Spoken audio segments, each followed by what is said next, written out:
Good morning. Today's story is called But the Bear Came Back.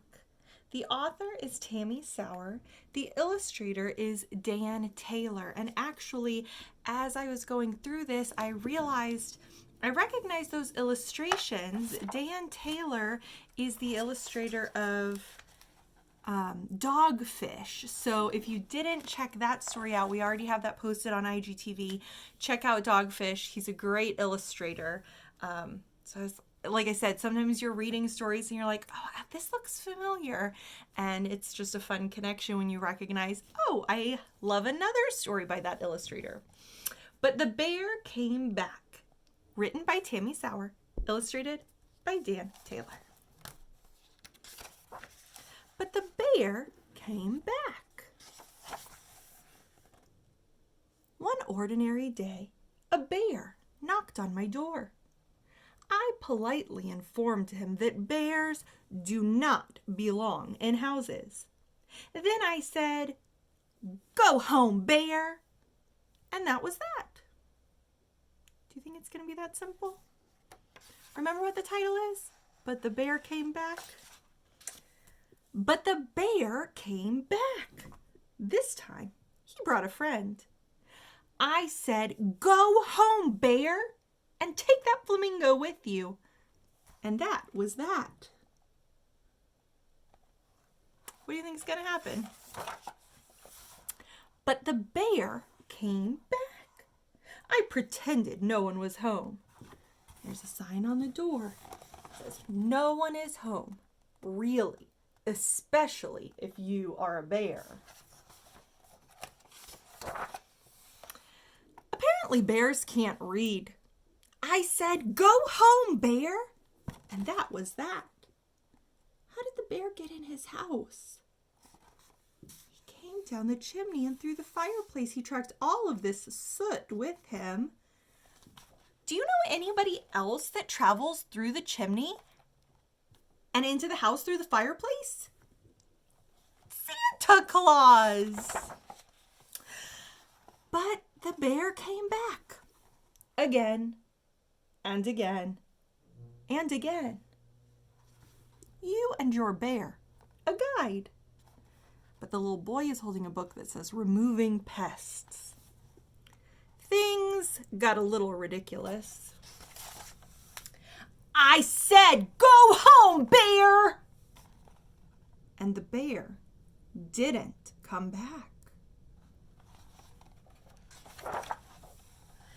He didn't come back on Monday. Yes! Or Tuesday. Bear-less. Or Wednesday. Bear? Are you there? He didn't come back on Thursday. Or Friday. Or Saturday. You take a look at the little boy's expression. How do you think he's feeling? He was so angry with that bear. He wanted that bear to go home. And now the bear's not coming back. Did you notice what book he's reading? Now he's looking at you and your bear, a guide. I think he might be missing the bear. As for Sunday, there was no bear anywhere. "This is unbearable," I cried. I missed that bear, and that was that. You think the bear will come back? I organized a search party. Missing bear, reward. I tacked up posters. Have you seen this bear? Come back, bear. I set out a bowl of berries. We're going to pause for a second. Can you make a connection to another book that we read where the character is putting up posters to find a missing animal? It was two cats, Niblet and Ralph. Yeah, the cats get mixed up and the owners put up signs. If you haven't read it, check it out. Then I waited. Bears welcome. And waited. And waited. I didn't think he'd ever come back. What do you see? There's the bear. Then I found my bear. He came back. I said, "Welcome home, bear." And that was that. 101 activities to do with bears. Oh, I see the flamingo's head poking through there. So, that was really interesting. That bear showed up, and initially the little boy was so annoyed with him. But then when the bear went away and wasn't going to come back, the little boy missed him. Have you ever felt that way?